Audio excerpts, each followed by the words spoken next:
네, 오늘 파월 연설 한번 살펴보도록 하겠습니다. 잭슨홀에서 파월의 연설이 사실 시장이 예상했던 매파성 발언이 아니었죠. 관련해서 내용 정리해 봤습니다. 먼저 파월이 어떤 내용을 했는지 결론적으로 중요한 부분만 결과적으로 좀 정리를 해보면 현재 미국 노동시장의 둔화를 좀 강조를 했습니다. 특히 이제 고용시장이 공급과 수요가 모두 약화된 그런 특이한 상황이다. 그러니까 건강하게 균형이 이루어진 상태가 아니고 노동 공급과 노동 수요가 모두 약한 상황에서 균형이 이루어진 상황이다. 이렇게 인식을 하고 있고요. 궁극적으로는 고용 둔화 우려가 심화되고 있는 과정이 있다라고 보는 게 맞습니다. 제가 예전부터 계속 강조했던 내용 중에 하나죠. 균형이긴 하지만 사실상 레벨 자체가 상당히 약화된 과거 평년 대비 특이한 균형 상황이다. 이렇게 설명을 할 수가 있고요. 그러다 보니까 이렇게 취약한 상황에서의 균형이다 보니까 상당히 위태롭다라는 내용을 제가 고용 데이터를 말씀드릴 때 늘 강조했었죠. 그런 내용을 파월이 그대로 핵심 메시지로 전달했다. 이렇게 볼 수 있습니다. 결론적으로 해고가 증가될 가능성이 높고 그러다 보면 실업률이 상승하겠죠.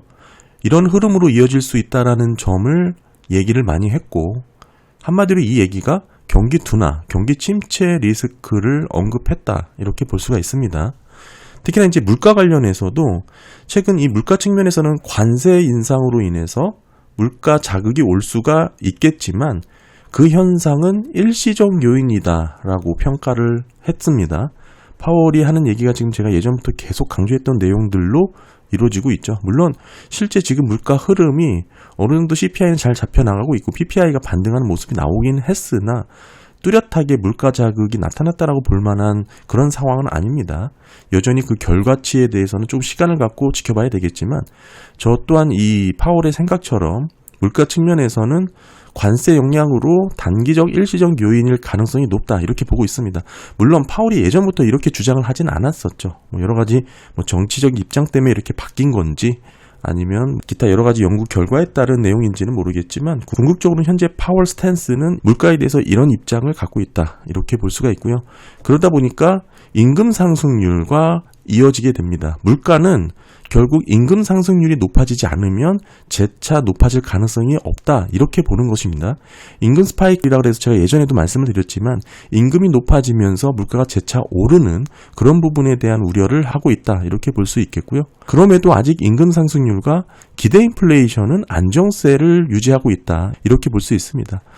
여전히 물가 우려에 대한 목소리는 높지만 실제 데이터로 집계되는 기대 인플레이션은 여전히 안정적인 수준이다. 우리가 기대 인플레이션 볼 수 있는 게 뉴욕 연은과 미시건대가 있긴 하지만 제가 채권 시장에서의 흐름이 제일 중요하다고 말씀을 드렸었죠. 이런 부분에서 여전히 안정세가 유지되고 있다는 점, 즉 물가가 재차 과거처럼 급등할 거라는 그런 리스크는 현재 유가 수준이 60불 중반대에서 거래가 이루어지고 있기 때문에 상당히 아직은 좀 앞서 나간 측면이 있다. 계속 말씀을 드립니다. 이 얘기를 모두 정리를 해보면 현재는 물가보다는 고용 둔화가 더 큰 리스크다. 이 메시지를 전달했다라고 볼 수 있습니다. 제가 예전부터 계속 강조했던 그런 내용이라고 볼 수가 있고요.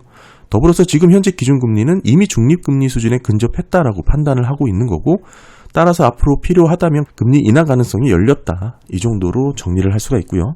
네, 다음은 시장 반응입니다. 파월의 연설 직후에 시장의 반응은 예상보다 비둘기적인 신호로 해석을 했습니다.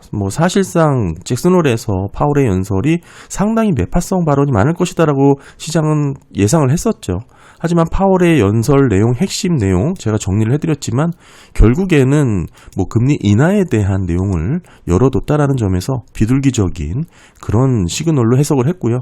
매파적 기조를 기대했던 시장에서 비둘기적인 발언이 나오다 보니까 사실상 위험자산 선호 확대 현상이 나타났고 당일 주식시장 같은 경우에는 즉각 반응을 하게 됐죠. 3대 지수가 모두 1% 이상 상승하는 그런 그림이 이어졌습니다.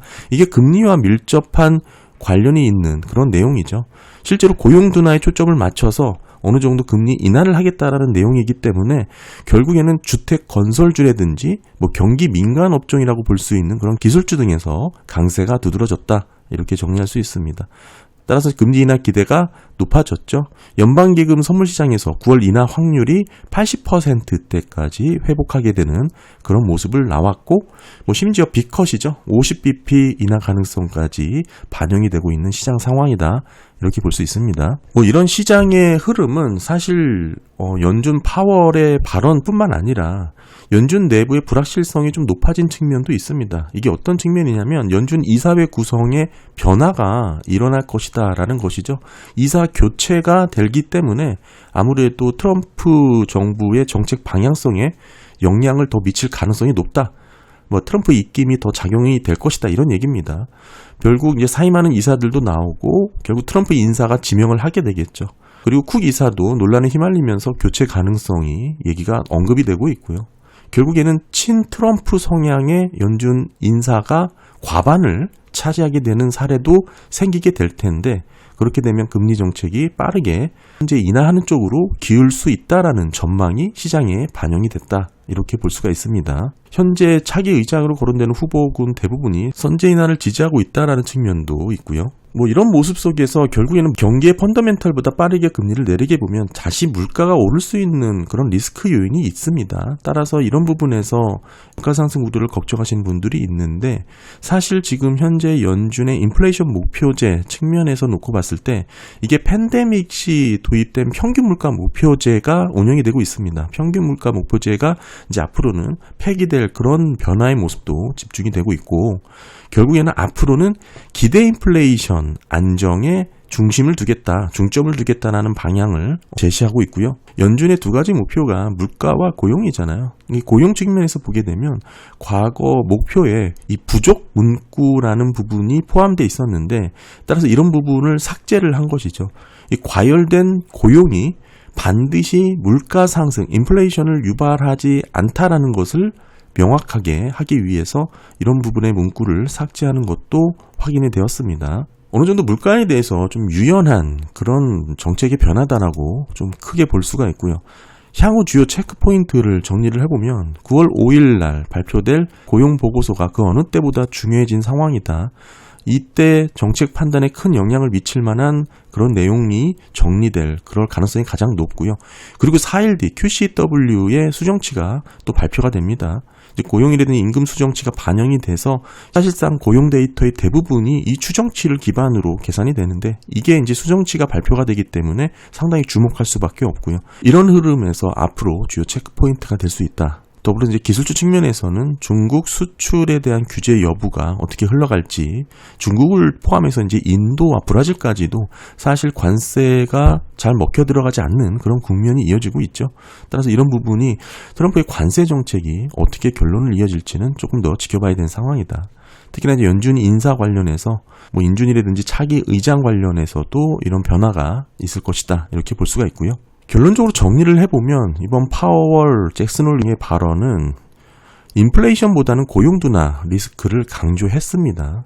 따라서 시장은 예상보다 비둘기적인 스탠스를 취했다라고 해석을 했고요. 그러다 보니까 완화적인 시그널로 해석을 했고 위험자산 랠리, 금리 인하 기대감이 한참 높아졌다. 이렇게 볼 수 있습니다. 아직까지는 시장 전반적인 컨센이 결국에는 골디락스 국면에서의 금리 인하다라고 기대를 하고 뭐 사실 실제 매크로 데이터들 대부분이 그런 모습을 가르치고 있기 때문에 시장에서는 뭐 위험자산 랠리가 나타날 수밖에 없다 이렇게 봐야 되고요. 궁극적으로 이 아슬한 그런 균형 상태가 깨지면서 실제 해고가 늘고 실업률이 치솟게 되는 그런 리스크가 불거지게 된다면 그때는 침체와 리세션으로 이어지는 그런 모습으로 넘어가겠죠. 그게 이제 금리 인하 시기에 나타난 거고 이 인하 시기를 제때 조율하지 못하면 늘 그렇게 리세션에 빠졌다. 이게 과거 역사하고 과거 사례입니다. 뭐 지금까지는 딱 그대로 계속 흘러오고 있는 상황이다. 이렇게 볼 수 있겠고요.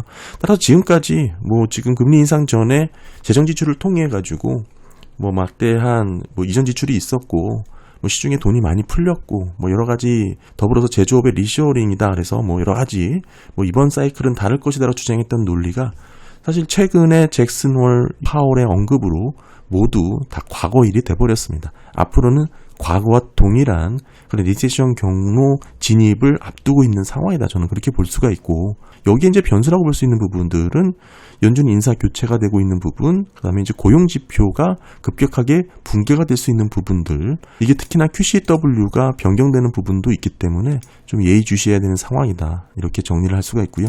뭐 위험자산은 사실상 금리나 기대감으로 반등하는 모습이 나오긴 했지만 이게 지금의 상황에서 지금의 고평가된 레벨에서 더 치고 나갈 만한 그런 매크로 환경은 아니다. 이렇게 정리를 할 수가 있습니다. 네, 오늘 파월 잭슨홀 연설 한번 정리해 봤습니다. 감사합니다.